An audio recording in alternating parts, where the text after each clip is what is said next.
नाज़रीन, फ़लसफ़ा और तिब में मशरिक़ और मग़रिब का इमाम कौन था? जानिए स्टोरी टाइम्स में। तिब और फ़लसफ़े में मशरिक़ और मग़रिब को मिलाकर अबू अली सीना से ज़्यादा नामी हकीम पैदा ही नहीं हुआ। ख़ुसूसन तिब में तो वो इमाम माना जाता है। और 15वीं सदी ईस्वी तक मशरिक़ के अलावा यूरोप की यूनिवर्सिटियों में भी इसकी किताब कानून दाखिल नस्ब रही है। अबू अली सीना का असल नाम हुसैन था। वालिद का नाम अब्दुल्ला। ख़ानदान इब्न सीना की निस्बत से मशहूर था, जो ग़ालिबन अबू अली सीना की चौथी या पांचवीं जद थे। अब्दुल्ला बुखारा के एक इलाके का हाकिम था। वहीं सफ़र 370 हिजरी में अबू अली सीना पैदा हुआ। 10 साल की उम्र में अलूम अरबिया की तालीम से फ़राग़त हासिल की और 6 साल तक फ़लसफ़ा, रियाज़ियात और हय्यत और तिब का मुताला किया।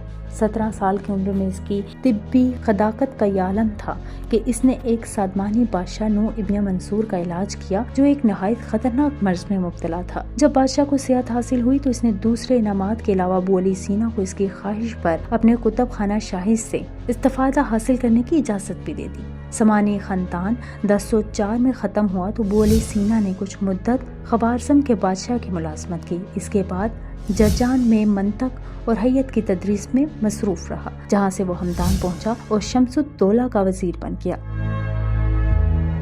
यहाँ फौज ने बगावत कर दी और मुतालबा किया कि वज़ीर को कत्ल कर दिया जाए। इस पर अबू अली सीना छुप कर निकल गया। कुछ मुद्दत के बाद हमदान में शाह अस्फ़हान की हुकूमत कायम होगी और अबू अली सीना तसनीफ़ व तालीफ पर मसरूफ़ हो गया। शेख ने बहुत सी तसानीफ़ छोड़ी हैं, जिनमें से जो किताबें मशहूर हैं उसमें किताब शिफा 18वीं जिल्द और कानूनुल तिब 4वीं जिल्दों में से है। तमाम अलूम और फ़नून से मुतल्लिक़ एक एनसाइक्लोपीडिया भी लसानुल अरब के नाम से मुरतब किया। मंतक, फ़लसफ़ा, रियाज़ी, हय्यत, तिब में अदीमुल मिसाल काबिलियत रखता था। इसकी किताब अल कानून यूरोप की यूनिवर्सिटियों में 15वीं सदी के आखिर तक कुल नस्ब तालीम का निस्फ से ज़्यादा हिस्सा थी। 1250 तक दाखिले नस्ब तक चली आई। इसकी तकरीबन सब अहम किताबों के तर्जुमे यूरोपी ज़बानों में हो चुके हैं।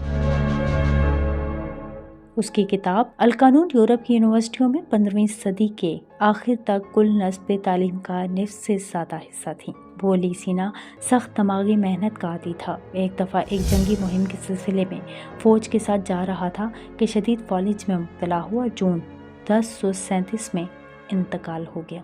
नाज़रीन, अबू अली सीना की स्टोरी आपको कैसी लगी? कमेंट्स करना मत भूलिएगा।